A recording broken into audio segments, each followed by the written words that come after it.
আজ ৮ বছর পর সুইজারল্যান্ড থেকে পড়াশোনা শেষ করে বাড়ি ফিরল খান বাড়ির বড় ছেলে আবশির খান বৃদ্ধ। বাড়িতে চারিদিকে উৎসবের ছড়াছড়ি। বাড়িটাকে আজ খুব সুন্দরভাবে সাজানো হয়েছে। তার একটাই বিশেষ কারণ, বাড়ির ছেলে এত বছর পর বাড়ি ফিরল বলে। ঋদ্ধর বাবারা ৩ ভাই। তাদের ৩ ভাইয়ের নিজের কোম্পানি আছে। সেই কোম্পানিতে তারা একসাথে কাজ করে। বড় আফলাল খান, যার এক ছেলে এক মেয়ে। ছেলের নাম আবশির খান ঋদ্ধ, মেয়ের নাম আবশুরা খান হুদ্দা। হুদ্দা এবার ইন্টার সেকেন্ড ইয়ারে পড়ছে।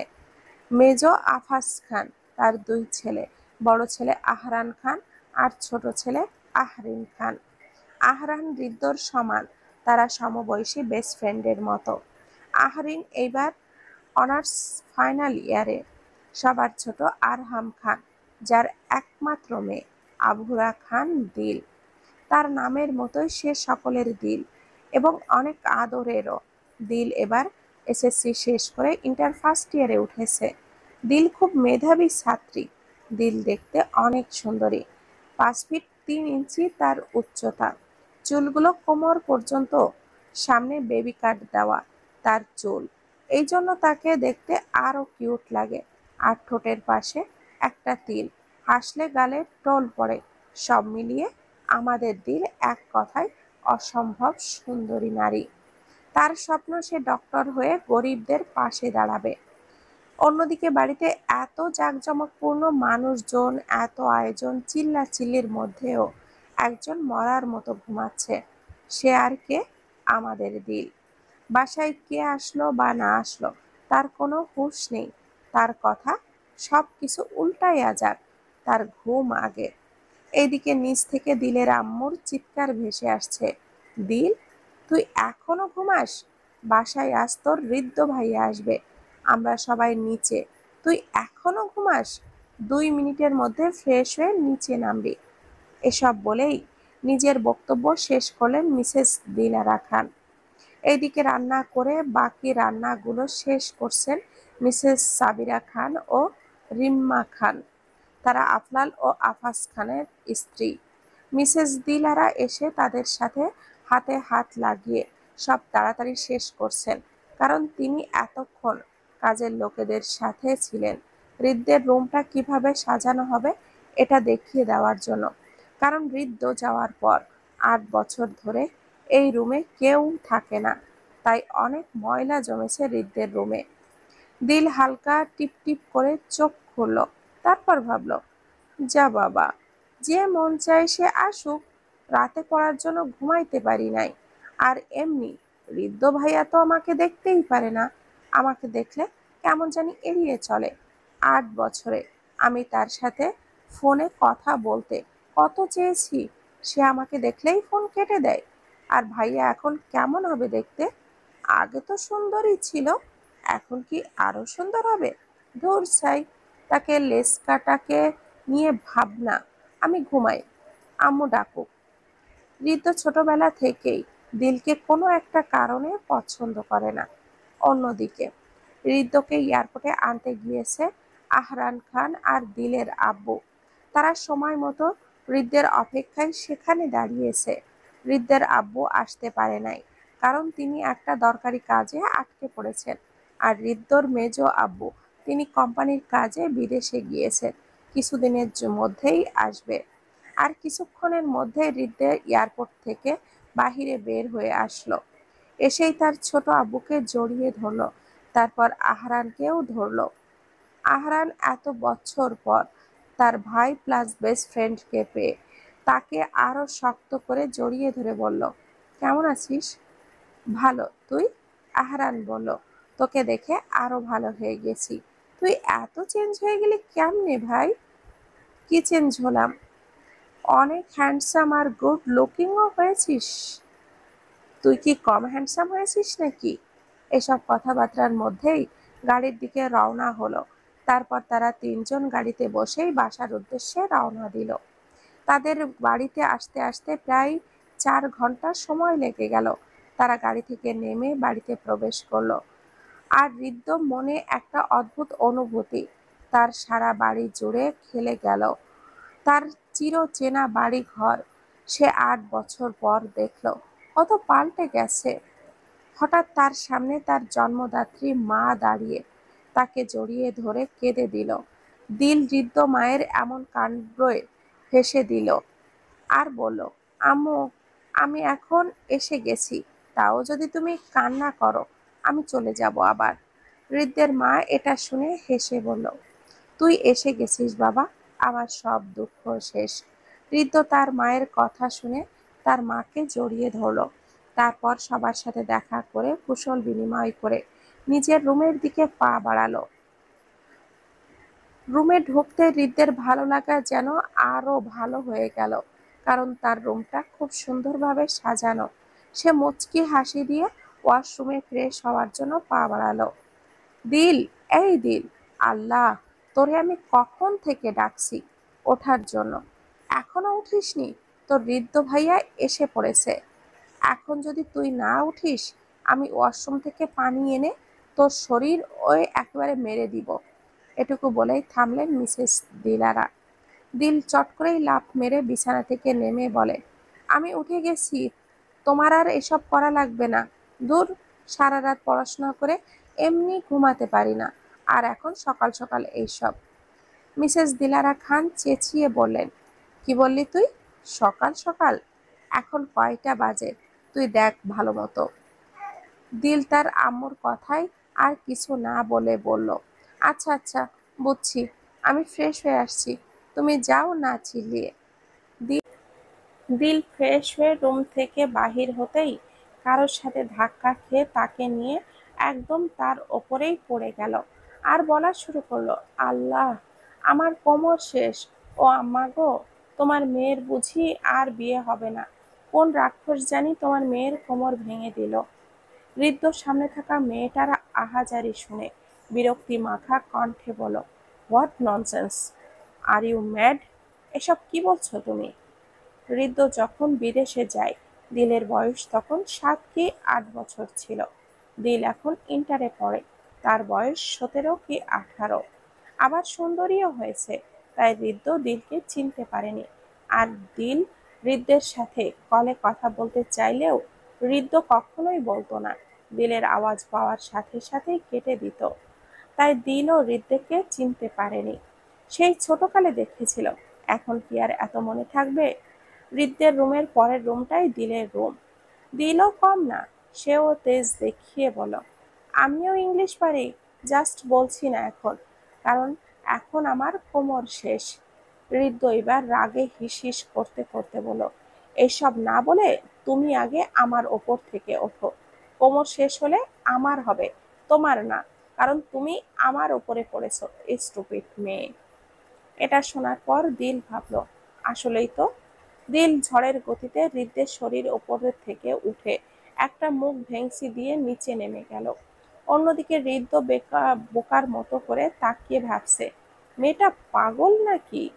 হৃদ্য নিচে নেমে দেখে খাবার টেবিলে তখনকার পাগল মেয়েটাকে ছোট আম্মু খাবার খাইয়ে দিচ্ছে আর বকছে, দিল, তুই বড় হয়েছিস, এখন আমাকে একটু কম জ্বালা, নিজে একটু খেয়ে নে, শুধু শুধু জ্বালাস আমাকে।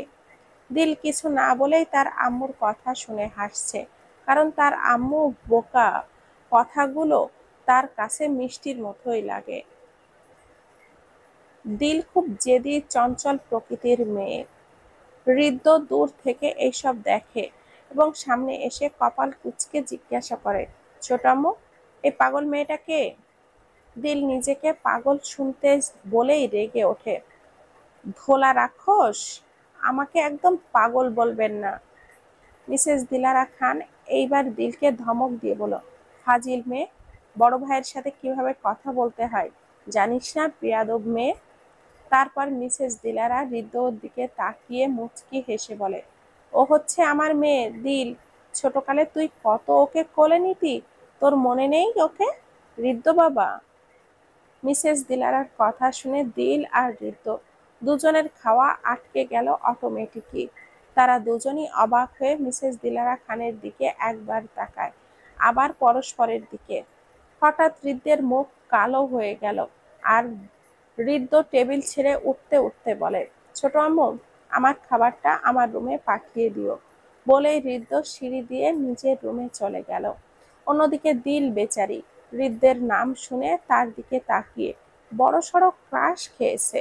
তখন তাকে এত খেয়াল করেনি, কারণ তখন সে বকবকে ব্যস্ত ছিল। এখন তার আম্মুর কথা শুনে হৃদ্যকে পর্যবেক্ষণ করছে। হৃদ্য দেখতে খুব হ্যান্ডসাম, গুড লুকিং, ড্যাশিং, গায়ের রং সাদা, বয়স 26 কি 27, উচ্চতায় 6 ফিট 1, ঠোঁটগুলো যেন গোলাপের পাপড়ির মতো। এইসব দেখে দিল ভাবল, হৃদ্য ভাইয়া আগে থেকে কত সুন্দর হয়েছে, ছেলেদের এত সুন্দর হওয়া মানায় না, কিন্তু উনি দেখতে আমার স্বপ্নের নায়কের মতো। উফ, আমি তো ক্রাশ খেয়ে গেলাম। এইসব ভাবতে ভাবতেই দিল হঠাৎই ভাবনায় আসলো, হৃদ্য ভাইয়া হঠাৎ চলে গেল কেন? মনে হয় আমার জন্য। তিনি তো আমাকে সহ্যই করতে পারে না। কিন্তু কি জন্য পারে না?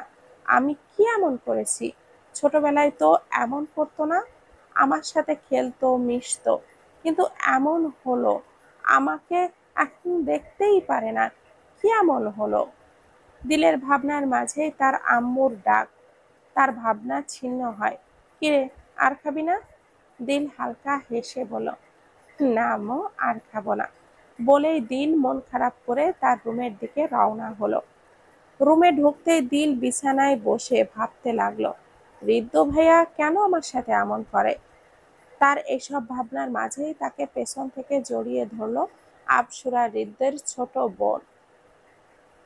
হঠাৎ তাকে কেউ জড়িয়ে ধরায় কিছুটা ভয় পেয়েছে দিল, কিন্তু পরেই বুঝতে পেরেছে এটা আবসুরা আপ্পি। সে একটু মুচকি হাসি দিয়ে বলে, আপ্পি, তুমি এই সময় আমার রুমে কিভাবে? তোমার তো এখন পড়ায় মুখ বুজে থাকার কথা। তুমি আর যেই পড়াখোর। আবসুরা হেসে বলে, তোকে অনেকক্ষণ ধরে দেখলাম, তুই চিন্তা করছিস, কিন্তু একবারও ডাক দিলাম না, তাও শুনলি না। আর তাই ভাবলাম, হঠাৎ কি হলো তোর? দিল মলিন মুখে হালকা হেসে বলল, না আপি, আমার কিছু হয় নাই। তুমি শুধু শুধু টেনশন করছো। তুমি যাও, গিয়ে পড়তে বসো, তোমার সামনে এসএসসি এক্সাম।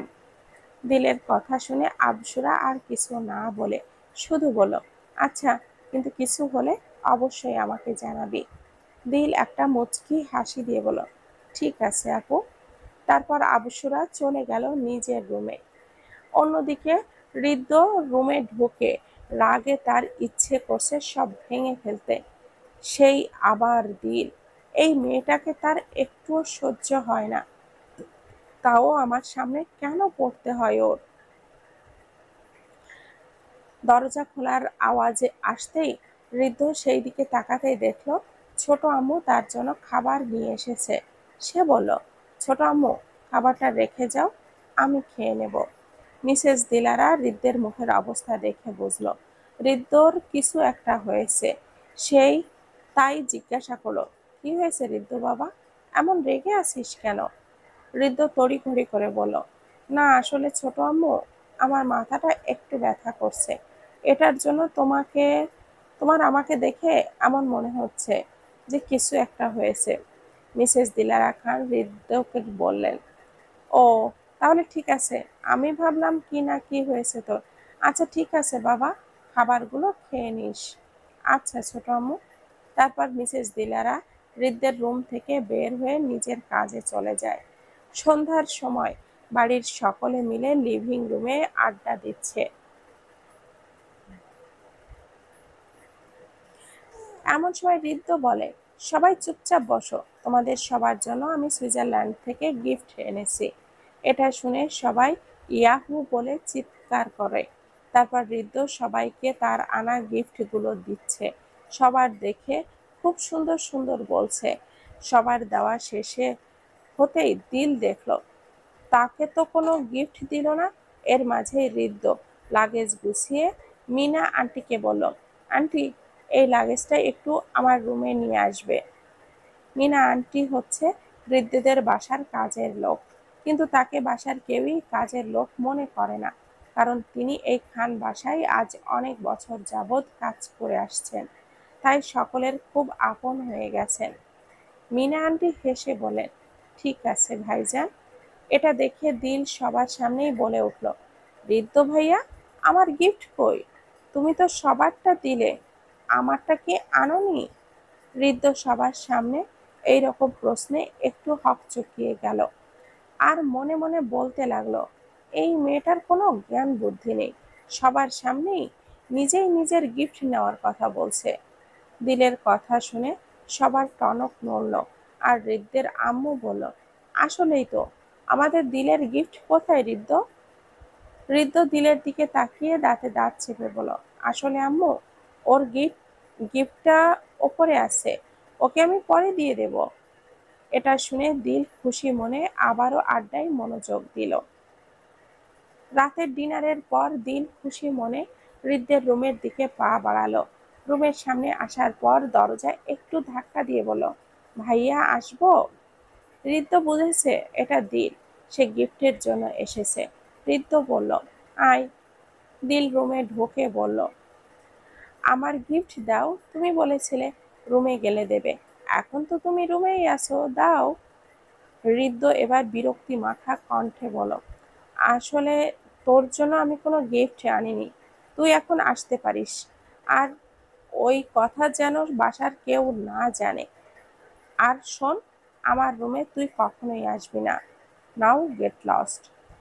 দিল অসহায় গলায় বলল, ভাইয়া, তখন তো বলেছিলে সবার সামনে আমার জন্য গিফট এনেছো, এখন এসব কেন বলছো? ঋদ্ধের মাথায় হুট করে রাগ উঠে গেল, আর সে বলল, তুই এত নির্লজ্জ কেন রে? আর এত বেহায়া হয়েছিস কবে থেকে? যখন দেখছিস তোর জন্য কিছু আনিনি, তোকে দেইনি, আর তুই কি ছোট, বুঝিস না? যদি তোর জন্য কিছু আনতাম তাহলে সবার সামনেই দিতাম তোকে, সবাইকে দিয়েছি, তোকে দেইনি, মানে তোর জন্য কিছু আনিনি, ব্যাস, শেষ। তাও সবার সামনে বলিস বেহায়ের মতো আমার গিফট কোথায়? দেখ দিল, তোকে আমার একদম সহ্য হয় না, প্লিজ আমার সামনে তুই আসবি না। ঋদ্ধ যখন দিলকে এইসব বলছিল, দিল অবাক হয়ে ঋদ্ধের দিকে তাকিয়েছিল, যে সামান্য গিফট চেয়েছি বলে নির্লজ্জ বলতে পারলো ভাইয়া। আর মেন কথা হচ্ছে, আমি গিফটের জন্য মেইনলি আসিনি, আমি ভাইয়ার সাথে কথা বলতে এসেছিলাম। আর গিফট তো সবাইকে দিয়েছে বলেই ও জিজ্ঞাসা করেছিল ওর গিফট কোথায়। দিলের অনেক কষ্ট লাগছে, খুব। এইভাবে বলতে পারলো ঋদ্ধ ভাইয়া তাকে? ও ভাবলো, এত বছর পর ভাইয়া আসছে, হয়তো কলে কথা বলতে চাইতো না, কিন্তু সামনাসামনি ঠিকই কথা বলবে ওকে দেখলে। সেও খুব ভাইয়ার সাথে আগের মতো করে কথা বলবে, কিন্তু ভাইয়া তাকে এভাবে অপমান করবে দিল কখনো ভাবতে পারেনি। দিলের চোখ দিয়ে অঝরে পানি পড়ছে, তাও সে মনে মনে ভাবছে, বুঝলাম ভাইয়া আমাকে পছন্দ করে না, কিন্তু কি জন্য করে না, আজকে ভাইয়ার থেকে সে জানবেই। তাই দিল নিজের চোখের পানি মুছে একদম ঋদ্ধের সামনে গিয়ে দাঁড়ালো। তারপর জিজ্ঞাসা করলো, ভাইয়া, তুমি কেন আমাকে সহ্য করতে পারো না? আমি কি করেছি? ছোটবেলায় তো আমার সাথে সবচেয়ে বেশি ছিলে, আমাকে কত আদর করতে, আমি ব্যথা পেলে সবার আগে তুমি চিন্তিত হয়ে পড়তে, মনে হতো ব্যথা আমি না, তুমি পেয়েছো। হঠাৎ একদিন স্কুলের একটা ছেলেকে মারলে, আমি তোমাকে জিজ্ঞাসা করলাম কি জন্য মেরেছো ওকে, তুমি ওই দিনই আমার সাথে শেষ কথা বললে। তারপর বাসায় আসার পর শুনি হঠাৎ বড় আব্বু তোমাকে বিদেশে পাঠাবে, তারপর বিদেশে চলে গেলে আর আমার সাথে এমন করা শুরু করলে। কথাগুলো বলতে গিয়েও দিলের চোখ দিয়ে অঝরে পানি পড়ছিল। আবার দিল চোখ মুছে বলে, এই কান্না আমার গিফটের জন্য না, মনে করো না, এই কান্না তোমার এই বাজে ব্যবহারের জন্য, আমাকে নির্লজ্জ বলার জন্য, আমাকে বেহায়া বলার জন্য। আমি কখনো ভাবতেও পারি নাই তোমার সাথে আমার ফার্স্ট কথা এভাবে শুরু হবে। ভাইয়া, আমার তোমার গিফট লাগবে না, জাস্ট আমার সাথে একটু আগের মতো করে কথা বলো, আমাকে হার্ট বলে ডেকো, এটা আমার কাছে সবচেয়ে বড় গিফট হবে। এটুকু বলেই আবারও কান্না করতে লাগলো দিল। কান্না করতে করতে বলতে লাগলো, আমি তোমার রুমে গিফটের জন্য আসিনি, এসেছিলাম মেইনলি তোমার সাথে কথা বলতে আর জানতে কেন তুমি আমাকে সহ্য করতে পারো না। আর গিফট, সেটা তো জাস্ট একটা বাহানা বলেই তাচ্ছিল হাসি দিল দিল। হৃদ্য দিলকে ছোটবেলায় দিল বলতো না, হার্ট বলতো। এটার কারণ আপনারা হয়তো জানেন, দিল মানে হার্ট, তাই হৃদ্য দিলকে সবসময় হার্ট বলতো। কারণ হৃদ্য দিলের প্রতি ছোটবেলা থেকে একটা আলাদা রকমের ফিলিংস কাজ করতো, যেটা একটা অতীতের ঘটনার কারণে কোথাও একটা চাপা পড়ে গেছে। তা না হলে এতদিনে ওই ফিলিংসটা ভালোবাসায় পরিণত হতো। আর তোমার রুমে এসেছিলাম এই গিফটের বাহানায়, তাই তোমাকে রুমে ঢোকার সাথে সাথে জিজ্ঞাসা করেছিলাম আমার গিফট কোথায়। তুমি বলেছিলে গিফট দিবে রুমে গেলে, তাই এসেই সবার প্রথমে এটা বলেছিলাম যাতে করে তুমি আমার সাথে কথা বলো আর সন্দেহ করো না যে আমি অযথা কথা কেন বলছি তোমার রুমে এসে। আর গিফট তো আনোনি, এটা তখন সবার সামনে বলতে পারতে। সবার সামনে এত মহান সাজার মানে কি ছিল? ছিল না বলেন? আমি নির্লজ্জ? আসলে আমি নির্লজ্জ না, আসলে তোমার সাথে একটু কথা বলার জন্য আমি বড্ড লোভী। কারণ আমি আমার আগের বৃদ্ধ ভাইয়াকে খুব বেশি মিস করি। এই 8টা বছর আমি তোমাকে কত মিস করেছি। তোমার কাছে যদি নোটিফিকেশন যেত, তাহলে আমার সাথে এমন ব্যবহার করার আগে 100 বার ভাবতে হৃদ্য ভাইয়া। তাই আজকে এসেছিলাম, ভাবছিলাম কথা বলবে আমার সাথে একটু ভালো মতো, কিন্তু কি করলে? আমাকে নির্লজ্জ বানাইয়া দিলে, বেহায়াও বানিয়ে দিলে। যাই হোক, ধন্যবাদ আমাকে সুন্দরভাবে বলার জন্য। তুমি আমার সাথে কথা বলতে চাও না বুঝেছি, কিন্তু তাও আমি তোমার সাথে কথা বলবো 1000 বার। এটাও জানবো যে তুমি আমাকে কেন ঘৃণা করো। জানো ভাইয়া, আমার একটুও খারাপ লাগতো না যদি তুমি আমাকে এইভাবে নির্লজ্জ বেহায়া না বলে, অপমান না করে সন্ধ্যার বসার ঘরে সবার সামনে বলতে। আমি জিজ্ঞাসা করার সাথে সাথে সুন্দর মতো বলতে আমার জন্য কোনো গিফট আনোনি। তাহলে না আমি তোমার সাথে কথা বলতে আসতাম, আর না তো এত অপমানিত হতাম, এত কষ্ট লাগতো না। কিন্তু এখন তোমার কথাগুলো এমন মনে ছিল যেন আমি তোমাকে অনেক বেশি ডিস্টার্ব করছি। আচ্ছা সরি ভাইয়া, অনেক কথা বলে ফেললাম। এত কথা বলার জন্য অনেক অনেক সরি। বলেই দিল দৌড়ে তার রুম থেকে তার নিজের রুমে ঢুকে দরজাটা এত জোরে লাগালো, যার কারণে হৃদ্য আওয়াজটা শুনতে পেল। হৃদ্যর এখন খারাপ লাগছে, সে হয়তো একটু বেশি বলে ফেলেছে অতীতের কথা ভেবে। পরেক্ষণেই সে ভাবল, যা করেছে ঠিক করেছে। দিলের জন্যই আমার পরিবার, আমার আত্মীয় স্বজনের ভালোবাসা থেকে আমার এত দূরে থাকতে হয়েছে, নিজের দেশ পর্যন্ত ছাড়তে হয়েছে। এসব ভাবতে ভাবতেই হৃদ্য ওয়াশরুমের দিকে চলে গেল। অন্যদিকে দিল রুমের মধ্যে গিয়ে কান্না করতে লাগলো। কি জন্য হৃদ্য ভাইয়া তাকে সহ্য করতে পারে না? সবার সাথে কত সুন্দর করে কথা বলে, আমার সাথে কেন এমন করে? কান্না করে আর বলতে বলতে দিল ঘুমিয়ে গেল। সকালে ফ্রেশ হয়ে হৃদ্য নাস্তার টেবিল এসে বসে। তারপর বলল, আম্মু, মেজো আম্মু, ছোট আম্মু, নাস্তা দাও। বলতে বলতেই হঠাৎ নাস্তার টেবিলে তার বাবা আর মেজো আব্বুকে দেখে হৃদ্য সালাম দিল। তারপর তার মেজো আব্বুকে জড়িয়ে ধরল। আফাজ খান মুচকি হাসি রেখা টেনে বলল, কেমন আছিস বাবা? কতদিন, কত বছর পর তোকে দেখলাম। হৃদ্য হেসে বলল, আলহামদুলিল্লাহ মেজো আব্বু, ভালো আছি। তুমি কেমন আছো? আফাজ খান বলল, আমিও ভালো আছি বাবা। আফাজ খানের সাথে কথা বলার মধ্যেই হৃদ্য তার বাবার দিকে একবার তাকালো। তার বাবা তার দিকে আগে থেকে আফাজ খানের সাথে কথা বলার মধ্যেই হৃদ্য তার বাবার দিকে একবার তাকালো। তার বাবা তার দিকে আগে থেকেই তাকানো ছিল। এটা দেখে হৃদ্য সাথে সাথেই চোখ নামিয়ে নিল। আর খাবার খাওয়া স্টার্ট করলো। বিদেশে হৃদ্য যেতে চায়নি, তার বাবা তাকে জোর করে বিদেশে পাঠিয়েছে, তার পরিবারকে ছেড়ে এতগুলো বছর থাকতে বাধ্য করেছে।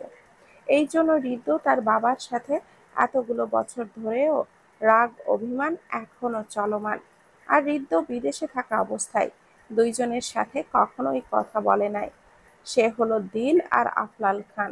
কারণ এই দুইজনের জন্যে হয়তো তার আপন মানুষগুলোকে ছেড়ে এতগুলো দিন দূরে যেতে হয়েছে, এটা মনে করে হৃদ্য। খাবার খাওয়ার মাঝে দিল সিঁড়ি দিয়ে নামছিল, একদম রেডি হয়ে কলেজ ড্রেস পরে, কারণ এখন সে নাস্তা করে কলেজে যাবে।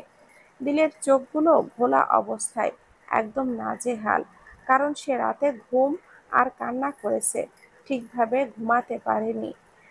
তারপর ও দিলকে খুব কিউট লাগছিল এই অবস্থায়ও। খাবার টেবিলে এসে বসে বলল, আম্মু, আমার নাস্তাটা দাও, আজকে লেট হয়ে গেছে এমনিতেই। মিসেস দিলারা মেয়ের চোখ মুখ দিকে তাকিয়ে বলল, আজকে কলেজে যাওয়া লাগবে না, আজকে তোর আহরান ভাইয়ের জন্য সবাই মেয়ে দেখতে যাব। আর তোর মুখ এমন দেখাচ্ছে কেন? সারা রাত ঘুমাসনি? দিল, সত্য করে বল, তুই কি কান্না করেছিস? দিল কথা ঘোরানোর জন্য মিথ্যা বলল, আম্মু, তুমি তো জানো আমার মাইগ্রেনের ব্যথা আছে, কালকে ব্যথাটা উঠেছিল, আর সাথে রাতে ঘুমাতেও পারিনি, তাই হয়তো এমন দেখাচ্ছে।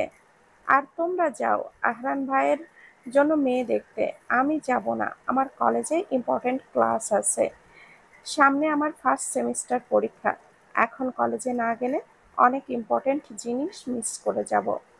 মিসেস দিলারা বেগম বললেন, ঠিক আছে যা তাহলে, কিন্তু আসতে লেট করবি না, আর সাথে বাসার গাড়ি নিয়ে যাস। দিল বলে উঠল, আম্মু, আমার ফ্রেন্ড রাহা আমার সাথে যাবে, তাই আমরা রিক্সা করেই যেতে পারবো। বলেই হালকা নাস্তা করে দিল বাসা থেকে বের হয়ে গেল। এমনভাবে বের হলো দেখে মনে হলো সে এইখান থেকে উঠলেই বাঁচে। হৃদ্য এতক্ষণ দিলের সব কাণ্ড কাহিনী মিথ্যা বলা সব পর্যবেক্ষণ করছিল। সে জানে দিল কালকে তার রুমে খুব করে কান্না করেছে। এসব ভাবতে ভাবতেই হৃদ্য বলল, আমারও একটু বের হতে হবে। তুই আবার কোথায় যাবি? আমার সবচেয়ে ক্লোজ ফ্রেন্ড আদ্র, যাকে তোমরা চেনো, ওর সাথে দেখা করতে যাব। আফাজ খান ভুরু কুঁচকে বলেন, ওনা লন্ডনে পড়াশোনা করতে গিয়েছিল, তোর মতোই। হৃদ্য মাথা নাড়িয়ে বলল, হ্যাঁ, ও কালকে বাংলাদেশে ফিরেছে। আমরা দুইজনে প্ল্যান করে একসাথে এসেছি, জাস্ট আমাদের ফ্লাইটটা আলাদা ছিল। বলেই সবাইকে বাই বলে হৃদ্য বাসা থেকে বের হয়ে গেল।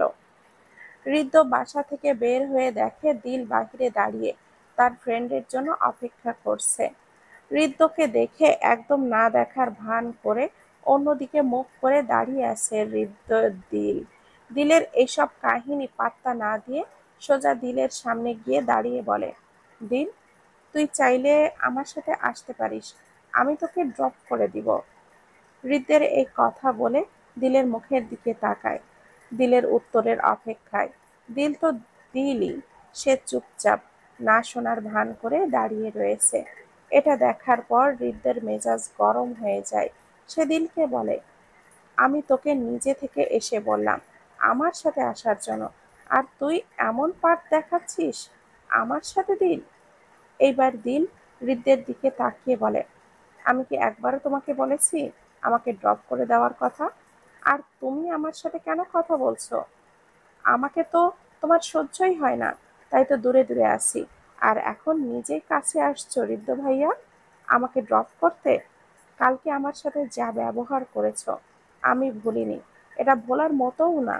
আর এখন এমনভাবে কথা বলছো যেন তোমার সাথে আমার কতদিনের ভালো সম্পর্ক, যে আমাকে ড্রপ করবে তুমি। হৃদ্য দিলের এমন কথা শুনে কিছু বলতে যাবে তার আগে দিলের ফ্রেন্ড রাহা চলে আসে। আর দিল রাহাকে দেখে সাথে সাথেই হৃদ্যের সামনে থেকে রাহাকে নিয়ে রিকশায় উঠে যায়। আর হৃদ্য রেগে গাড়ির সাথে একটা হাত জোরে বাড়ি দিয়ে বলতে থাকে, এটা তুই আমার সাথে ঠিক করলি না দিল। আমি তো তোকে কালকে রাতের জন্য সরি বলতেও এসেছিলাম।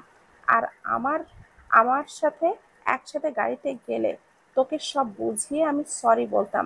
আর তুই? বলেই গাড়ি নিয়ে বের হয়ে গেল ঋদ্ধ। কলেজে এসে রিক্সা ভাড়া দিয়ে রাহা দিলকে বলে, জানো ওই ছেলেটা কে? আল্লাহ, এত হ্যান্ডসাম! আমি দেখে তো ফিদা হয়ে গেছি রে দিল। এর মেজাজ এমনিই গরম ছিল, আবার এখন মাথাটা ব্যথাও শুরু হয়েছে। এর মধ্যে রাহা এমন আজাইরা কথা, তার অনেক বিরক্ত লাগছে। সে রাহাকে বলে, তুই প্লিজ থামবি? আমার ভালো লাগছে না।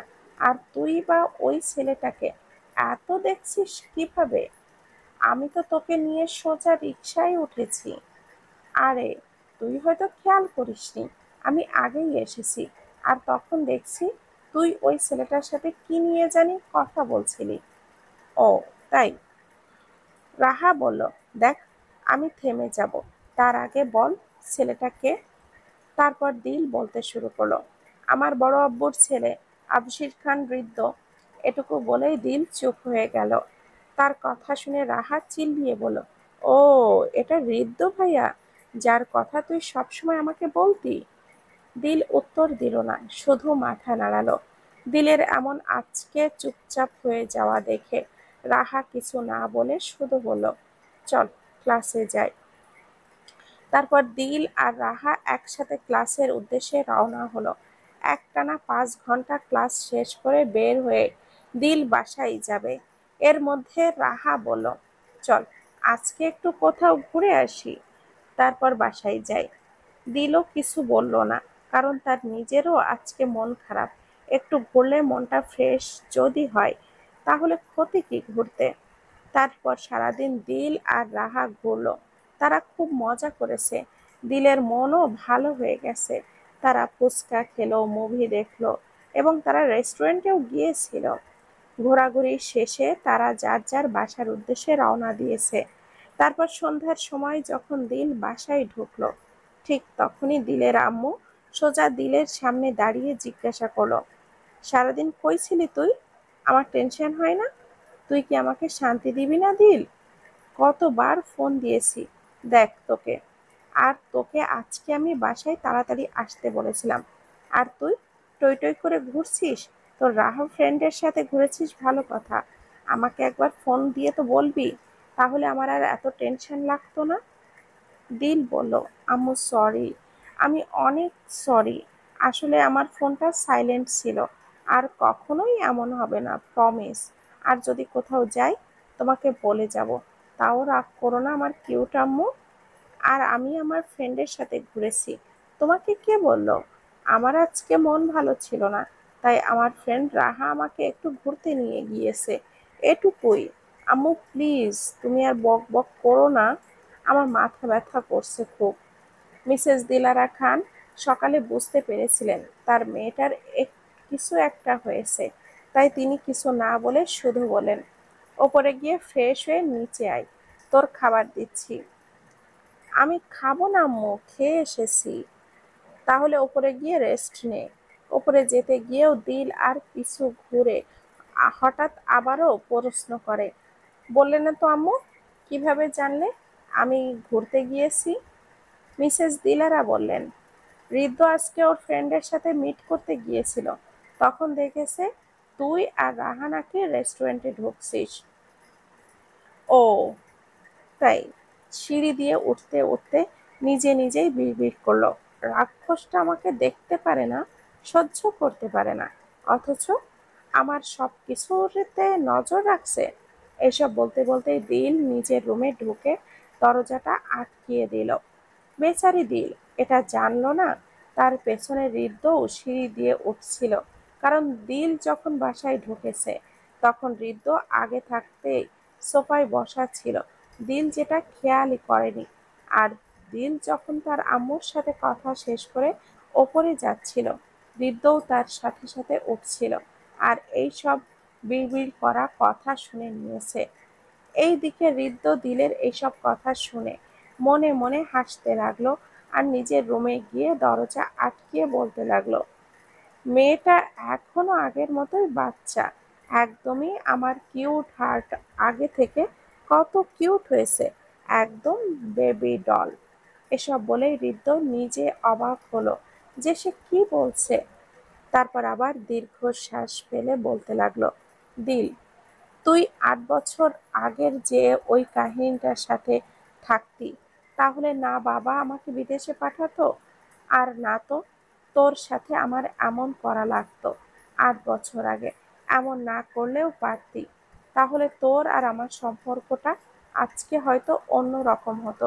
জানিস, তোর সাথে কালকে রাতে আমি যে বাজে ব্যবহার করেছি, তুই যা কষ্ট পেয়েছিস তার চেয়ে বেশি কষ্ট আমার হয়েছে। তাই আজকে তোকে সরি বলতে চেয়েছিলাম, কারণ তোর কষ্ট দুঃখ আমার সহ্য হয় না, কারণ তুই যে আমার হার্ট। তুই বললি না ঋদ্ধ ভাইয়া, আমি তোমাকে 8 বছরে কতটা মিস করেছি, এটার নোটিফিকেশন যদি তোমার কাছে যেত, এমন ব্যবহার করতে পারতে না। এটা শোনার পর আমার হার্টবিট করা অফ হয়ে গিয়েছিল, কারণ আমি এতদিন ভাবতাম আমি তোর সাথে কথা বলতাম না কখনোই, দেখে তুই আমাকে একটুও মনে রাখবি না। বাট কালকে আমি ভুল প্রমাণিত হলাম। জানিস হার্ট, আমিও তোকে খুব মিস করেছি, তোর থেকেও বেশি। কিন্তু আমি এইসব তোকে কখনো বলবো না, কারণ তোকে এইসব বললে তোর সাথে আমি বাজে ব্যবহার করতে পারবো না। এখন যে বাজে ব্যবহারগুলো করি, জানিস কত কষ্ট হয় আমার। আর তুই এই ব্যবহারই ডিজার্ভ করিস, কারণ তুই অতীতে যা করেছিস তার জন্য তোর এটাই প্রাপ্য। বলে ঋদ্ধ চোখ দিয়ে এক ফোঁটা পানি গড়িয়ে পড়তে লাগলো। ঋদ্ধ নিজের চোখের পানি হাত দিয়ে সেই দিকে তাকিয়ে বলল, সবাই বলে ছেলেদের চোখের পানি নাকি মানায় না, কিন্তু দেখ, আজকে আমি তোর জন্যই আমার চোখের পানি, দেখ হার্ট। তারপর ঋদ্ধ কতক্ষণ নিজের চুল নিজে টেনে বসে থাকলো, নিজেকে শান্ত করে ফ্রেশ হতে গেল, কারণ এই অবস্থায় বের হলে সবাই সন্দেহ করবে আর অনেকে প্রশ্ন করবে, যা ঋদ্ধ চায় না। এইদিকে আমাদের বেচারি দিল জানতেও পারলো না তার ঋদ্ধ ভাইয়া তাকে কতটা ভালোবাসে। সে শুধু এটা জেনে আসলো যে তার ঋদ্ধ ভাইয়া তাকে সহ্য করতে পারে না, এটা একটা রাক্ষস। আর দিল তখন রুমে ঢুকে দরজাটা অফ করে ফ্রেশ হয়ে ঘুম দিয়েছে। রাত 10টা। দিল ঘুম থেকে ওঠে নিচে যাওয়ার জন্য রুম থেকে বের হয়ে সিঁড়ি দিয়ে নামতে লাগলো। তারপর সে নিচে নেমে দেখে তার বড় আম্মু সব ঠিকঠাক করছে। সে তার বড় আম্মুকে বলল, ও বড় আম্মু, ক্ষুধা লাগছে, খাবার দাও। মিসেস সাবিরা দিলকে দেখে মুচকি হেসে বললেন, সবার খাওয়া শেষ, আপনি এখন আসছেন? আরে আর বলো না, ঘুম এসে টায়ার্ড লাগছিল, তাই ঘুমিয়ে গিয়েছিলাম। পেছন থেকে মিসেস দিলারা বললেন, তুই জীবনেও ভালো হবি না দিল, তুই ছোট, ওকে বকছিস কেন, একদম বকবি না। তারপর আবারও দিলকে বলল, দিলমা যা, টেবিলে বস, আমি তোকে খাবার দিচ্ছি। দিল টেবিলে বসতেই তার সোফার দিকে নজর যায়। সেইখানে সবাই গোল হয়ে বসে কি জানি আলোচনা করছে। সেইখানে বৃদ্ধও ছিল বলে দিল আর যায়নি। সে আর তার বড় আম্মুকে জিজ্ঞাসা করলো, বড় আম্মু, সবাই কি নিয়ে এত গভীর আলোচনা করছে? মিসেস সাবিরা দিলের এই জবাবে বললেন, আরে সামনে তোর আহরান ভাইয়ার বিয়ে, আমরা সবাই আজকে মেয়ে দেখতে গিয়েছিলাম, তোকে বলেছিলাম, তুই তো গেলি না। মেয়ে আমাদের সবার পছন্দ হয়েছে, মেয়ে দেখতে খুব সুন্দর, মেয়ের নাম আয়রা, একদম মিষ্টি দেখতে নামের মতোই। আর আহরানকেও মেয়েদের বাসার সবাই পছন্দ করেছে, তাই আর কি। আমারও চাইনি বিয়েটা দেরি হোক, মেয়ে বাড়ির লোকও চাইনি বিয়েটার ডেট দেরিতে হোক। তাই এখন সবাই কি করবে না করবে, কি শপিং করবে, কখন যাবে, এগুলো নিয়েই আলোচনা করছে। তারপর আবারও তিনি বললেন, তুইও যা, শোন ওরা কি বলছে, আর আমি এই ফাঁকে তোর খাবারটা গরম করে দেই। দিল দিল তার বড় আম্মুর কথা মনোযোগ সহকারে শুনে বলল, ঠিক আছে বড় আম্মু। তারপর দিল ভাবল, রাক্ষসটা তার সাথে কথা না বললেই হবে, ওখানে তো এমনিতেই সবাই আছে। তারপর দিল টেবিল ছেড়ে উঠে সোফার সামনে গিয়ে আহরিনকে বলল, ভাইয়া, এত কি আলোচনা চলছে? আমাকে বলো। দিলের ঠোঁটে দুষ্টু মার্কা হাসি। আহরিন কপাল কুঁচকে বলল, বড় আম্মু তোকে তো সব বলেছে, তাও তুই এইখানে এসে ফাজলামি করছিস দিল? দিল এবার হাসতে হাসতে বেখেয়ালভাবে সোফায় গিয়ে বসে বলল, ভাইয়া এখনও 2 সপ্তাহ বাকি আছে, আস্তে ধীরে করো। তোমরা যেইভাবে তোড়জোড় শুরু করেছো মনে হচ্ছে আহরান ভাইয়ার বিয়ে না, তোমাদের বিয়ে বলে। দিল আবারও হাসতে শুরু করলো। এবার হাসতে হাসতে একদম বৃদ্ধের শরীরের ওপরে গিয়ে পড়ল। ব্যাপারটা যখন দিলের মস্তিষ্কে নাড়া দিল, দিল সাথে সাথেই সরে বসলো আর সরি বলল হৃদ্যকে। হৃদ্যও কম না, সে এইবার দুষ্টু সুরেই বলল, বললেই পারিস, আমার কোলে উঠতে চাস, এত নাটক করার কি আছে দিল? বলেই দিলের মুখের দিকে তাকিয়ে হৃদ্য দিলের আরও কাছে এসে বসল। দিল হৃদ্যের কাছে আসা দেখে একটু সরে গেল। হৃদ্য দিলের সরে যাওয়া দেখে আবারও তার কাছে এসে বসেছে। এইবার দিল ইতস্থ মনে ভাবতে লাগলো, হঠাৎ রাক্ষসটার হয়েছেটা কি? এত কথা বলছে কেন আমার সাথে? ওই দিন তো আমাকে দেখে কি বাজে ব্যবহারটাই না করলো, আজকে কি জিন ভূতে ধরলো নাকি তাকে? দিল হঠাৎ তার ভাবনার জগৎ ছেড়ে বেরিয়ে আসলো সবার হাসার আওয়াজ শুনে। এতে দিল কিছুটা লজ্জা পেল এবং সেইখান থেকে উঠে যাওয়ার সময় হৃদ্যের উদ্দেশ্যে পিঞ্চ মেরে বলল, মানুষের কত রূপ যে দেখতে হবে, একসময় ভালো একসময় খারাপ, গিরগিটি ফ্যাক্টস। এরপর দিল টেবিলের দিকে এগিয়ে দেখে বড় আম্মু তার জন্য খাবার বাড়ছে। দিলকে দেখে হেসে বলল, এসেছিস? আমি আরও ডাকতাম তোকে এখন। দিল হাসি দিয়েই বলল, তোমার ডাকার আগেই এসে পড়লাম, হিহি। তারপর দিল হাত ধুয়ে খাওয়া শুরু করলো। দিলের খাবার খাওয়ার মাঝে আবসুরা টিটকারি মেরেই বলল, দিল তুই কাকে বললি আর কার রূপ দেখতে হবে? এক এক সময় কে ভালো কে খারাপ? দিল খাবার চিবোতে চিবোতে বলল, যাকে বলেছি সে বুঝেছে, তোমার না বুঝলেও চলবে আপনি। হৃদ্য বুঝেছে তাকে দিল পিঞ্চ মেরে, তাই সেও দিলকে পিঞ্চ মেরে বলল, উফ জানিস আহরিন, মানুষ জানে না এটা জাস্ট একটা আদিক্ষেতা। আসলে আমি যার তার সামনে তো আর নিজের পার্সোনাল ব্যাপারটা করতে পারি না। আসলে হৃদ্য দিলের সাথে যে বাজে ব্যবহারটা করে সেটাকেই পার্সোনাল ব্যবহার বলছে খোঁচা মেরে। সবার দিল আর হৃদ্য এমন কাণ্ড দেখে বোকার মতো করে তাকিয়ে আছে। তারা কিছু না বুঝলেও এটুকু বুঝেছে হৃদ্য আর দিলের মধ্যে কিছু নিয়ে দ্বন্দ্ব চলছে। তারা আর মাথা ঘামায় না, তাদের পার্সোনাল ম্যাটার ভেবে ছেড়ে দেয়। দিলের হৃদ্যের কথা শুনে মন আবারও খারাপ হয়ে গেল। হৃদ্যের পার্সোনাল ব্যবহার বলতে কি বুঝিয়েছে সেটা কেউ না বুঝলেও দিল একদম ভালোভাবেই বুঝেছে। সে ভেবেছে হয়তো হৃদ্য ভাইয়া আস্তে আস্তে ঠিক হচ্ছে, তাই ওর সাথে এভাবে কথা বলছে। কিন্তু সে এইবারও ভুল। দিল আর খেতে পারল না, কোনো মতে খেয়ে টেবিল ছেড়ে বেসিংয়ে হাত ধুয়ে তাড়াতাড়ি ওপরে নিজের রুমে চলে গেল। হৃদ্য দিলের যাওয়ার দিকে একবার তাকিয়ে চোখ ফিরিয়ে নিয়ে আবারও সবার সাথে আড্ডায় মনোযোগী হলো। হৃদ্যদের আড্ডা শেষ হওয়ার সাথে সাথে হৃদ্য নিজের রুমে যাওয়ার জন্য পা বাড়ালো, কিন্তু তার রুমে ঢোকার সময় মনে হলো পাশের রুম থেকে কিসের যেন আওয়াজ আসছে। হৃদ্য পাশের রুমটা দিলের। সে এইবার দিলের রুমের সামনে গিয়ে দরজা নাড়া দিল, বলল, দিল দরজা খোল, রুমের ভেতরে কিসের আওয়াজ? দিল দরজা খুলল না, হৃদ্যও কম না, সে দরজা ধাক্কা দিতেই লাগলো। একসময় দিল আর না পেরে দরজা খুলে বিরক্তি মাখা শব্দে বলল, তোমার সমস্যা কি হৃদ্য ভাইয়া? দেখছো না দরজা খুলছি না, তাও কেন এত দরজা ধাক্কা দিচ্ছ? হৃদ্য দিলের কথা পাত্তা না দিয়ে দিলের রুমে ঢুকে রুমের চারপাশটা ভালোভাবে দেখছে। দেখার পর সে বুঝতে পারল দিল এতক্ষণ সাউন্ড বক্সে গান ছেড়ে নাচছিল, তাই রুমটা এমন এলোমেলো। আর দিলের রুম সাউন্ড প্রুফ, তাই আওয়াজটা বাহির থেকে ঠিক হালকা অন্যরকম আওয়াজ শোনা গিয়েছে। অন্যদিকে দিল বুঝল না এইভাবে দেখার কি আছে তার রুম। সে হৃদ্যকে ভুরু কুঁচকে প্রশ্ন করলো, যেইভাবে আমার রুম দেখছো মনে হচ্ছে কোনো জাদুঘরে আসছো তুমি। হৃদ্য দিলের কথা শুনে তার ভাবনা থেকে বের হয়ে আসলো। তারপর দিলের দিকে তাকাতেই তার হার্টবিট করা মিস হয়ে গেল, কারণ দিলের পরনে ছিল নাইট স্যুট আর ডিজাইনটা ছিল মিকি মাউস, সাথে মাথায় দুটো ঝুঁটি।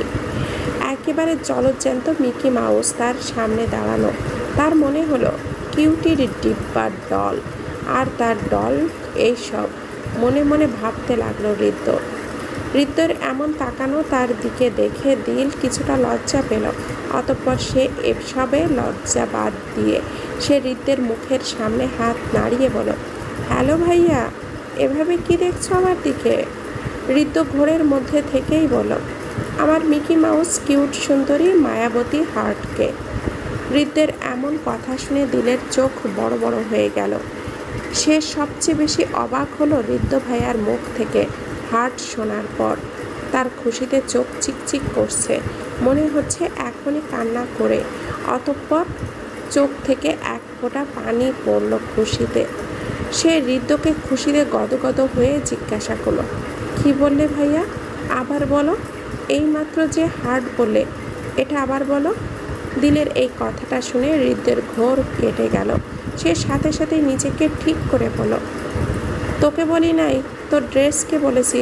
দেখ তোর ড্রেসটা কি সুন্দর মিকি মাউস, বাট তুই একটুও সুন্দর না। তোকে এইসব ড্রেসে মানায় না। যারা সুন্দর তাদের মানায়। আর আমি তোকে কেন হার্টটা বলি নাই। তোর মাথা নষ্ট হয়ে গেছে, তাই তুই ভুল শুনেছিস। এটা বলে হৃদ্য রুম থেকে বের হয়ে গেল। এমন ভাবে বের হলো যেন এই রুম থেকে বের হলেই সে বাঁচে। এদিকে দিল এখনো খুশিতে চোখের পানি নিয়ে দাঁড়িয়ে আছে। তার সম্পূর্ণ মনে আছে হৃদ্য ভাইয়া তাকেই হার্ট বলেছে, সে ভুল শোনে নাই। তাহলে হৃদ্য ভাইয়া কেন বলল না সে বলে নাই? তারপর দিল চোখ মুছে নিজে নিজে বলতে লাগলো, যতই আমার সাথে খারাপ ব্যবহার করো ভাইয়া, আমি জানি তুমি আমাকে ঠিক আগের মতোই ভালোবাসো। কারণ আজকে আমি তোমার চোখে আমার জন্য মুগ্ধতা দেখেছি। কারণ আজকে তুমি আমার দিকে অন্যরকম দৃষ্টিতে তাকিয়েছিলে, যে দৃষ্টির মানে আমি বুঝি। অত ছোট তোমার দিল না যে তোমার ভালোবাসা বুঝবে না। আর যা বাজে ব্যবহার করেছো, এটা তোমার একটা নাটক। মন থেকে আমার সাথে করো না, এটাও আমি জানি। এবং এই ব্যবহারটা কী জন্য করছো এটাও আমি জেনে ছাড়বো, নইলে আমার নামও আবহারা খান দিল না। কারণ আমিও যে তোমাকে খুব ভালোবাসি হৃদ্য ভাইয়া। জানি না কিভাবে ভালোবেসেছি, কিন্তু তুমি যখন বিদেশে চলে গেলে তখন তোমার শূন্যতা আমাকে ভীষণভাবে পোড়াতো। আমার দম বন্ধ লাগতো, মনে হতো এখনই ছুটে তোমার কাছে চলে যায়। কিন্তু তুমি আমার থেকে এত দূরে চলে গেলে যেইখানে যাওয়ার আমার সাধ্য ছিল না। আর তোমার এই দূরত্বই আমাকে বুঝতে সাহায্য করেছে আমি তোমাকে কতটা ভালোবাসি।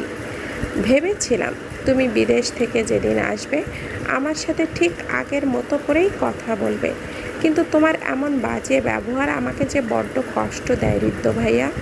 আমার সহ্য হয় না, খুব কষ্ট হয়। তুমি কেন এটা বোঝো না, নাকি বুঝেও না বোঝার ভান করে আমাকে কষ্ট দাও? এসব বলতে বলতে দিল ঘুমিয়ে গেল, কারণ তার সকালে কলেজ আছে। অন্যদিকে হৃদ্য নিচের রুমে ঢুকে দরজাটা আটকিয়ে দেওয়ালে নিজের হাত ঘড়ি দিয়ে বলতে লাগলো, ও শিট, কীভাবে এত বড় ভুল করতে পারলাম আমি? কিভাবে কন্ট্রোললেস হয়ে গেলাম? কিভাবে একটু নিজের প্রতি কন্ট্রোল রাখলে কি হতো? এই মেয়েটাকে দেখলে আমার সব উল্টাপাল্টা হয়ে যায়। যতই ভাববি ওকে ঘৃণা করব, ততই ওর করার সব কিছুই আমাকে ওর কাছে টেনে নেয়।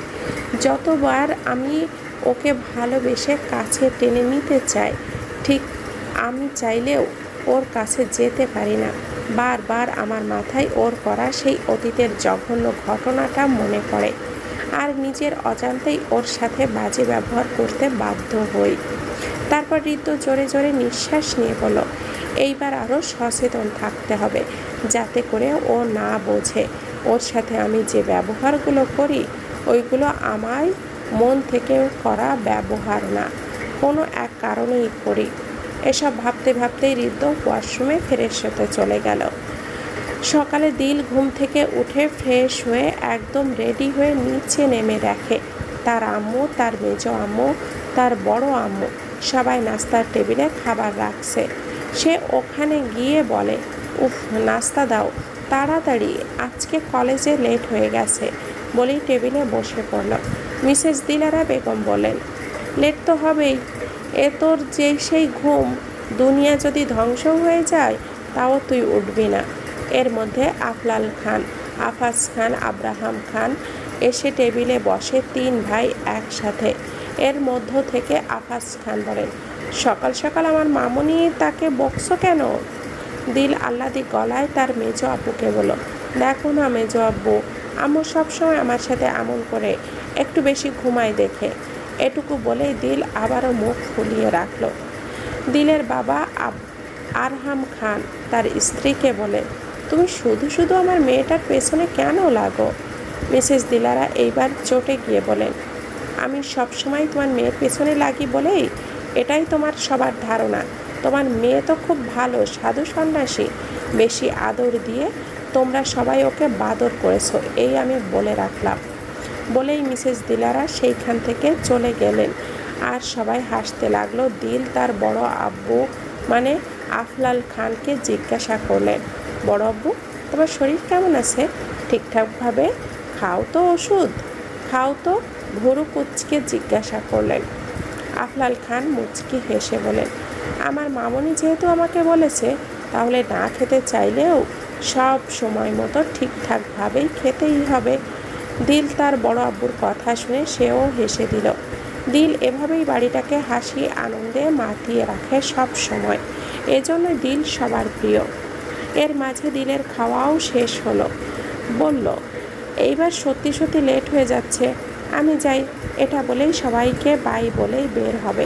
এমন সময় মিসেস সাবিরা বললেন, বৃদ্ধ আজ থেকে অফিসে জয়েন করবে, এখনই ও নিচে নামবে। দিল, তোর একা যাওয়া লাগবে না, বৃদ্ধ তোকে আর আবসুরাকে ড্রপ করে দিবে। বৃদ্ধের অফিসে জয়েন করার কথা শুনে উপস্থিত ড্রয়িং রুমের সকলেই মাথার ওপরে যেন একটা বাজ পড়ল। সবচেয়ে বেশি অবাক হচ্ছেন আফলাল খান। সে মিসেস সাবিরাকে বললেন, তোমার ছেলে অফিসে জয়েন করবে, এটা কিভাবে সম্ভব? আসার পর তো একবারও দেখলাম না অফিসটা ঘুরে দেখেছে বা গিয়েছে। বৃদ্ধ সিঁড়ি দিয়ে নামতে নামতে গম্ভীর মুখে বলল, তখন যাইনি, এখন যাব। কেন মা, তোমাদের কোনো প্রবলেম আছে? এটা বলে বৃদ্ধ আবারও আফলাল খানের দিকে না তাকিয়েই তাকে উদ্দেশ্য করে বলল, আমার ব্যাপার নিয়ে মানুষের এত মাথা না ঘামালেও চলবে। আমার যখন ইচ্ছে যাব, জয়েন করব, যখন ইচ্ছে যাব না। উপস্থিত সকলে বুঝেছে বৃদ্ধ তার বাবাকে এই কথাটাই বলেছে। তারা দেখে আসছে অনেক বছর ধরে কিছু ভুল বোঝাবুঝির কারণে বৃদ্ধ আর আফলাল খানের মধ্যে দ্বন্দ্ব সৃষ্টি হয়েছে। কেন সৃষ্টি হয়েছে তারা জানে না। সাবরিয়া খান অনেকবার জিজ্ঞাসা করার চেষ্টা করেছেন, কিন্তু আফলাল খান তাকে কখনো বলেনি, সব সময় কথা এড়িয়ে গেছেন, তাই আর তিনি এই নিয়ে প্রসঙ্গ তুলল না। এবার বৃদ্ধ বাসা থেকে বের হতে নিবে, তার মধ্যে মিসেস রিম্মা খান বলেন, বাবা, নাস্তাটা করে যা, সকাল সকাল খালি পেটে যাস না। রিম্মা খানের সাথে সাথে সাবিরা খান ও দিলারা খান বলেছে বৃদ্ধকে নাস্তা করে যেতে। বৃদ্ধ আগের ন্যায় গম্ভীর মুখ করে বলল, না, আমি এখন খাবো না, আমার খিদে নেই। মিসেস সাবিরা বুঝতে পারলেন ছেলের মাথা গরম হয়ে যাচ্ছে, তাই আর খাওয়ার জন্য জোর করলেন না। তাই তিনি শীতল গলায় বলেন, বাবা, তুই যাবি যখন, দিল আর আবসুরাকে নিয়ে ওদের কলেজের সামনে ড্রপ করে দিয়ে যাস। বৃদ্ধ এবার দিলের দিকে তাকিয়ে বলল, আমি গাড়ি নিয়ে আসছি, ওদেরকে বের হয়ে আসতে বলো। এই বলে বৃদ্ধ বের হয়ে গেল। দিল ও আবসুরা তাড়াতাড়ি করে বের হয়ে গেল বৃদ্ধের যাওয়ার সাথে সাথেই, কারণ বৃদ্ধের মাথা গরম। এমনি এখন তারা লেট করলে আরও কি না জানি হয়ে যায়। এইদিকে আফলাল খান ঠিকই বুঝেছে তার ছেলে এখনও তার সাথে অভিমান করেই বলেছে। এটা ভেবেই সে দীর্ঘ নিঃশ্বাস ফেলে মনে মনে বলতে লাগলো, ঋদ্ধ, তোর ভুল একদিন ভাঙবেই এবং এটা দিলই ভাঙাবে। আমি তাই কিছু বলবো না তোকে। আর তোকে বিদেশে তোর ভালোর জন্যই পাঠিয়েছিলাম। একটা বাবা তার সন্তানের কখনোই খারাপ চায় না। এটা শুধু তুই বুঝলি, হয়তো এত সিক্রেট হতো না। দিল আর আবসুরা বাহিরে এসে দেখে ঋদ্ধ গাড়িতে বসে আছে। আবসুরা তাড়াতাড়ি করে পেছনের সিটে দিলকে সামনে বসার জন্য চোখ দিয়ে ইশারা করেছে। দিল অসহায় মুখ করে একবার হৃদের দিকে তাকাচ্ছে, আবার আবসুরার দিকে। দিলের এইসব কাহিনী দেখে ঋদ্ধ বলল, গাড়িতে বসবি নাকি তোকে গাড়িতে ওঠার জন্য ইনভিটেশন কার্ড দিতে হবে? দিল হৃদের ঠান্ডা গলায় হুমকি শুনে তাড়াতাড়ি উঠে বসলো আর গাড়ি কলেজের উদ্দেশ্যে চলতে শুরু করলো। গাড়িতে দিল হৃদের দিকে বারবার তাকাচ্ছে, কারণ আজকে হৃদকে ফর্মাল লুকে অসাধারণ লাগছে। ব্ল্যাক শার্ট, ওপরে হোয়াইট কোট, ব্ল্যাক প্যান্ট, হাতে ব্ল্যাক ওয়াচ, ফর্সা শরীরে মানিয়েছে যেন। আর ঠোঁটগুলো তো এমনিই গোলাপি, এখন আরও লাগছে যেন এক কথায় ড্যাশিং বয়, চকলেট বয়। দিলের তো মন চাচ্ছে এক্ষুনি টুপ করে কামড় দিয়ে দিলকে খেয়ে ফেলতে। অনেকক্ষণ ধরে হৃদ্য দিলকে তার দিকে তাকিয়ে থাকতে দেখে, গালে হাত দিয়ে মুচকি হেসে কিছু ভাবতে দেখে, সে দাঁতে দাঁত চেপে গম্ভীর গলায় বলল, এইভাবে আমাকে বাঁকা চোখে দেখছিস তোর ঘাড়ে সমস্যা হতে পারে। এক কাজ কর, আমার কোলে আয় আর আমাকে মন ভরে দেখ। এটুকু বলেই হৃদ্য থামে। হৃদ্যের এইসব নির্লজ্জ মার্কা কথা শুনে সাথে সাথে আবসুরা পানি খাচ্ছিল, তার মুখ থেকে পানি ছিটকে পড়ে গেল। আর দিল তো অনেক লজ্জা পেয়ে মুখ যে ঘুরিয়েছে, সে আর একবারও হৃদ্যের দিকে তাকায় নাই। সে মনে মনে ভাবল, একটু দেখছি বলে এইভাবে বলতে পারলো। আবসুরা আপনি কি না কি ভাবছে, ধুর। কলেজ শেষ, সামনে গাড়ি আসতেই দিল সবার আগে তাড়াতাড়ি করে গাড়ি থেকে নেমে গেল, যেন এই গাড়িতেই আর 5 মিনিট থাকলে তার সম্মান চলে যাবে। আবসুরা দিলকে বলছে, আসতে যা, নয়তো পড়ে যাবি তো। কিন্তু চঞ্চল দিল কারোর কথা শুনল না, সে দৌড়ে যাচ্ছে। তার কথা হৃদ্য তাকে একটু দেখার জন্য এইভাবেই বলবে কেন? একটু বেশি সুন্দর হয়েছে বলে এমন অহংকার? হৃদ্য দিলের যাওয়ার পানে তাকিয়ে দীর্ঘ নিঃশ্বাস ছাড়ল। সে দিলকে এভাবে বলতে চায়নি, কিন্তু দিল তার দিকে যেইভাবে তাকিয়েছিল, সেইভাবে তাকিয়ে থাকলে তার নিজেকেই কন্ট্রোল করা কষ্ট হয়ে যেত। তাই সে এমন ব্যবহারটা করেছে। এসব ভেবে আবসুরাকে তার কলেজে ড্রপ করার উদ্দেশ্যে গাড়ি ঘোরালো। এইসব ভেবে আবসুরাকে তার কলেজে ড্রপ করার উদ্দেশ্যে গাড়ি ঘোরালো। দিল তার ক্লাসরুমে ঢুকতেই তার সাথে তার প্রাণ প্রিয় বেস্টোর দেখা হয়ে গেল। সে রাহাকে জড়িয়ে ধরে একটা ডায়লগ মারল, দোস্ত, আজকে আমার মন ভালো নেই। রাহা অবাক হয়ে বলল, কেন, তোকে আবার কে ছাকা মারলো? দিল এবার রাহাকে জড়িয়ে ধরা থেকে ছেড়ে মন খারাপ করে পাশে বসে বলল, তোর দুলা ভাই। রাহা এবার নিজেই নিজের মাথায় হাত দিয়ে বলল, কি বলিস, তুই প্রেম করছিস তলে তলে, আর আজকে আমাকে বলছিস? দিল এবার রাহার কথা শুনে বিরক্ত মুখে বলল, ধুর, না, বৃদ্ধ ভাইয়ার কথা বলছি।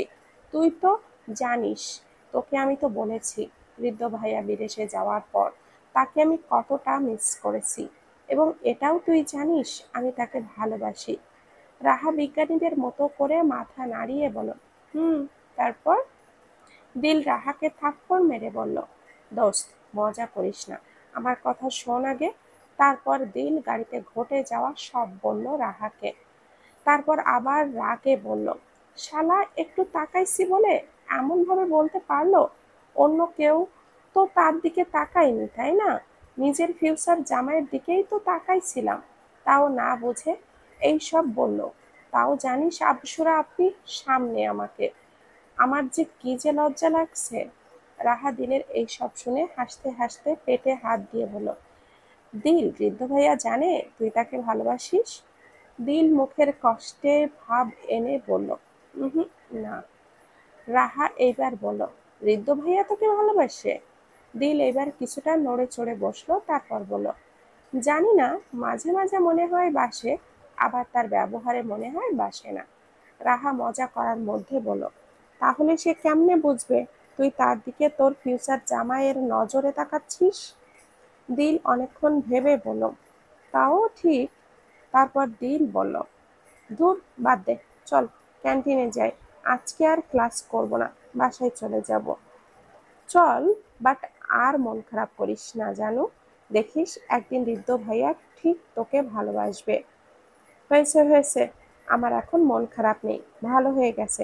ঋদ্ধ ভাইয়া ভালোবাসবে নাকি না সেটা পরে দেখা যাবে, এখন চল।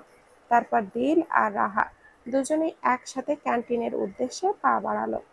আসলে রাহা দিলের কখনোই মন খারাপ করতে দেখতে পারে না। দিলের মন খারাপ থাকলে তারও ভালো লাগে না, তাই সে চেষ্টা করে যেমন করেই হোক দিলের মন ভালো করার, কারণ দিলকে সে নিজের বোনের মতো করে অনেক ভালোবাসে। দিল যখন কলেজ থেকে বাসায় আসলো তখন দেখে তার বড় আম্মু, মেজো আম্মু, তার আম্মু সবাই রেডি হয়ে বসে আছে। দিলকে দেখে বলে, তোর জন্যই অপেক্ষা করছিলাম, আমরা সবাই শপিং এ যাব তোর আহরান ভাইয়ার বিয়ের জন্য। তুই রুমে গিয়ে তাড়াতাড়ি ফ্রেশ হয়ে নিচে নেমে আয়। দিল সাথে সাথে ক্লান্ত গলায় বলল, তোমরা যাও, আমি যাব না, আমি মাত্রই কলেজ থেকে এসেছি, অনেক টায়ার্ড আমি। দিলের এই কথা বলার সাথে সাথেই ওপর থেকে ঋদ্ধ বলল, দিল, তুই যদি এই মুহূর্তে রেডি হয়ে 10 মিনিটের মধ্যে নিচে না নামিস, তাহলে আমি তোকে কিভাবে নিয়ে যাব তোর ধারণা আছে? ঋদ্ধ খুব ভালো করে মতো জানে দিল আজ কলেজে ক্লাস করেনি, আর সে কোনো টায়ার্ডও না, এটা জাস্ট একটা বাহানা ওর, কারণ ও দিলের ওপরে 24 ঘন্টায় নজর রাখে। দিল কি করে না করে, তাই এই খবরটা ওর কানে আসছে। দিল হৃদ্যের এমন কথা শুনে অসহায় মুখ করে তার আম্মুর দিকে তাকিয়ে দিলারা বলল, এইবার ঠিক আছে, যা তাড়াতাড়ি, এখন দাঁড়িয়ে আছিস কেন?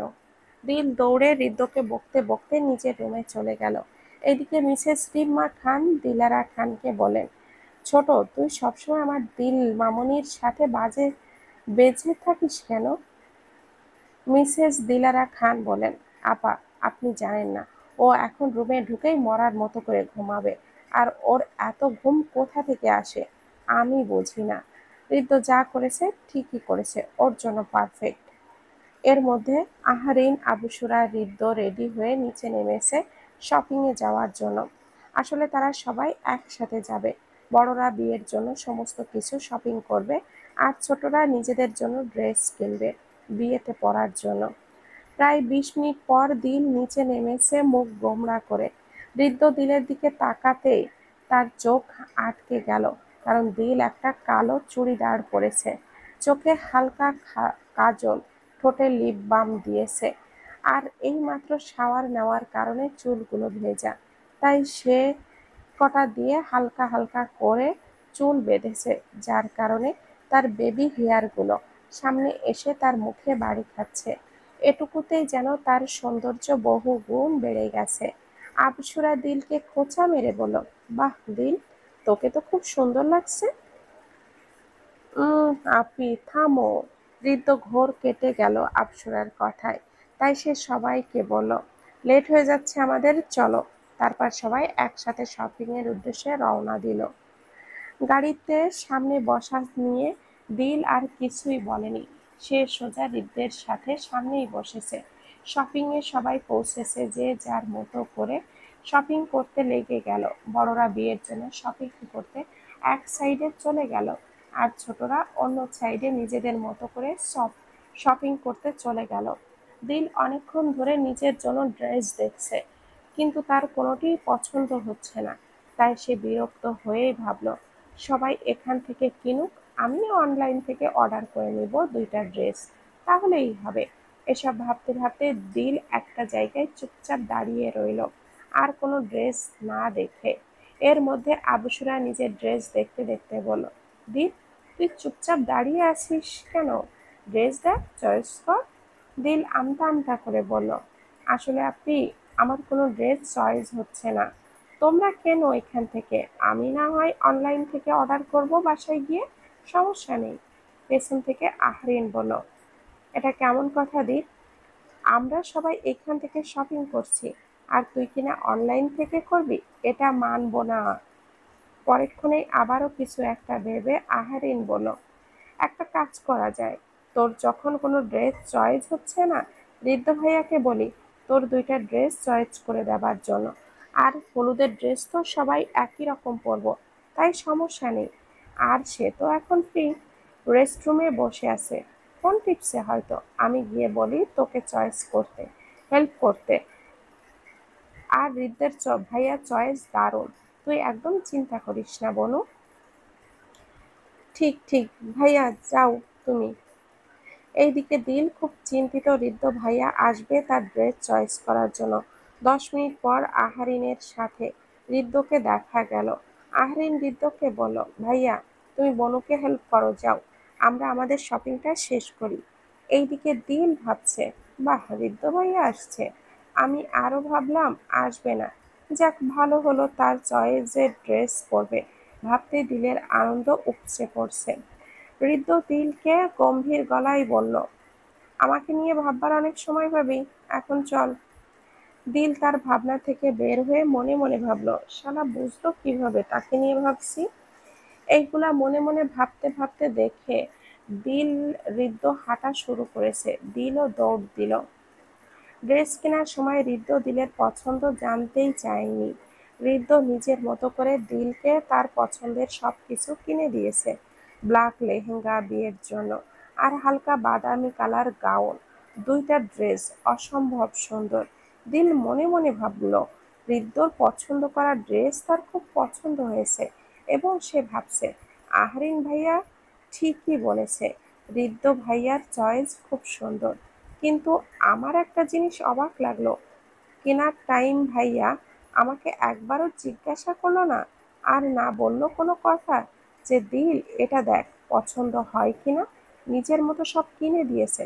যাই হোক, আমার বেশ পছন্দ হয়েছে, দারুণ দুইটা ড্রেস।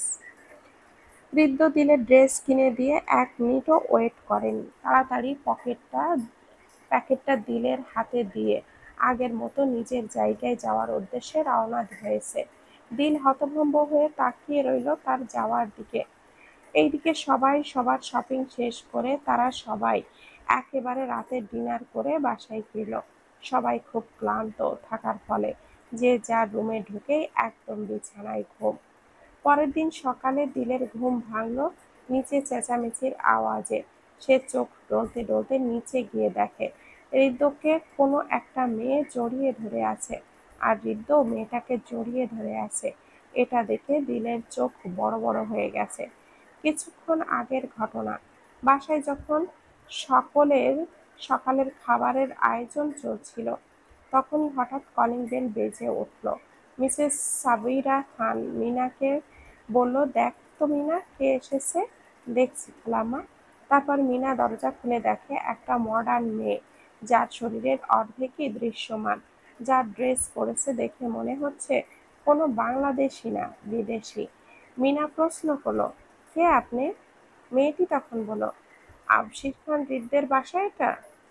মিনার মেয়েটার মুখে এমন স্পষ্ট বাংলা শুনে বুঝল মেয়েটা বাঙালি, কিন্তু চাল চলন বিদেশি। মিনা জবাব দেয়, হ্যাঁ, এটা ঋদ্ধ ভাইজানেরই বাসা। মেয়েটার মুখে খুশির ঝিলিক দেখে দিল অন্য দিকে কিচেন থেকে মিসেস সাবিরা বললেন, কিরে মিনা, কে এসেছে? বলতে বলতে তিনি বের হয়ে এমন একটা মেয়েকে দেখে অবাক হয়ে জিজ্ঞাসা করলেন, কে তুমি? মেয়েটি হাসি দিয়ে বলল, আসলে আন্টি, আমি ঋদ্ধর ফ্রেন্ড, আর আমি ও একসাথে সুইজারল্যান্ডে পড়াশোনা করেছি। ও হঠাৎই দেশে ব্যাক করলো, আমাকে বলল ও না, তাই আমি একটু ওর খোঁজ খবর নিতেই আসলাম। মেয়েটির কথা বলার মাঝে ঋদ্ধ নিচে নামলো। নিচে নেমেই হঠাৎ রুশিকে দেখে ভুরু কুঁচকে আসলো, আর সে বলল, আরও হঠাৎ মেয়েটাকে দেখে বলল, রুশি, তুমি এখানে? How is possible? I can believe it. Rushi নামের মেয়েটি হৃদ্যকে জড়িয়ে ধরল, আর তখনই দিল ওপর থেকে নিচে নেমে এই দৃশ্যটা দেখল। দিলের এমন দৃশ্য দেখে তার বুকের মাঝে একটা জ্বলন অনুভব হলো। তার মন বারবার বলছে, কেন এই মেয়েটা ভাইয়াকে ধরেছে, আর ভাইয়াই বা কেন মেয়েটার সাথে হেসে হেসে এত কথা বলছে আর জড়িয়েও ধরেছে। এইসব ভাবতে ভাবতে দিলের চোখ ভেঙে পানি আসতে চাইছে। তাই সে নিজের রুমে ঢুকে দরজা আটকে ভাবতে লাগলো, আমার সাথে তো আসার পর থেকে একবারও হেসে কথা বলেনি, সব সময় ধমক আর কষ্ট দিয়ে কথা বলেছে। আর এই মেয়ে আসতে না আসতেই এমন হাসি, বাহ! এইগুলো বলতে বলতেই দিনের চোখ দিয়ে পানি গড়িয়ে পড়ল। অন্যদিকে হৃদ্য রুশিকে বলল, হঠাৎ এইখানে কিভাবে তুমি? রুশি ঠোঁটে হাসি রেখেই বলল, তুমি আমাকে না জানিয়ে চলে এসেছো। আমি তোমাকে কত মিস করেছি জানো তুমি? তাই এইবার আর থাকতে না পেরে চলেই এসেছি। রুশি এতক্ষণে সবার সাথে খুব ভালোভাবে মিশে গিয়েছে। তাই মিসেস সাবিরা বলেন, আসছো ভালো হয়েছে। কিছুদিন পর আমাদের বাড়ির ছেলে আহরানের বিয়ে। তুমি সেই বিয়ে পর্যন্ত আমাদের বাসায় থেকো, আর বিয়েতে এনজয় করো সবার সাথে। রুশি এই কথা শুনে লাফ মেরে বলল, বাহ আন্টি, আমি কখনো বাঙালি বিয়ে খাইনি। আমার পাপা ছিল সুইজারল্যান্ডের বাসিন্দা, মাম্মা ছিল বাঙালি। তাই পাপা আর মাম্মার বিয়ে হওয়ার পর বাংলাদেশে এত আসা হয় না, আর বিয়েও খাওয়া হয় নাই কখনো। মিসেস সাবিরা হেসে বলেন, বাহ, তাহলে ভালোই হলো। এইবার তাহলে তুমি তোমার ফার্স্ট বাঙালি বিয়েটা আমাদের সবার সাথে এনজয় করো। আশা করি ভালো লাগবে।